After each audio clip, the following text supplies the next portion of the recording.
तेलकट. मीठ कसंही खाल्लं तर मग संसार किती केला तर दुःखाचाच. लग्न कर, पोरग पैदा कर, ते मोठं कर, त्याला नोकरी लाव, त्याला शाळेत घाल, त्याला शिकव, त्याला नोकरी लाव, त्याला बायको करून दे.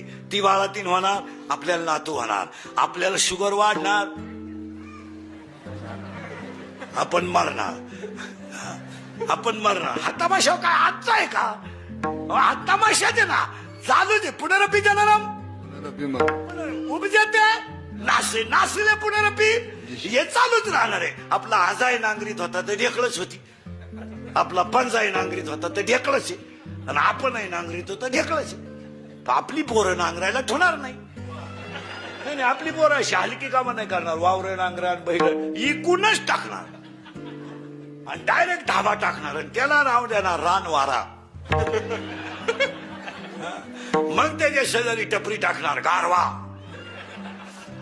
काहींनी तर हॉटेलला नाव दिले 7-12. नाही, ते नाव योग्य आहे.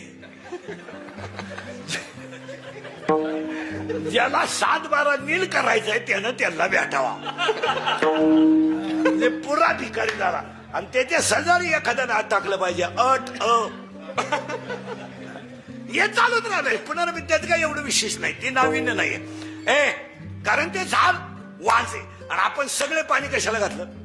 वाण झाला करीत राहिलो.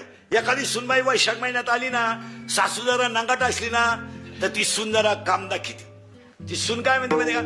फक्त मला एखाद्या वर्षात कुत्रे मांजर होऊ दे, मग तू ये आणि मग मी ठरीत येतो अखिलरी कोणचा ऐकतो. फक्त मला कुत्रा मांजर आणि मग मी तू येन.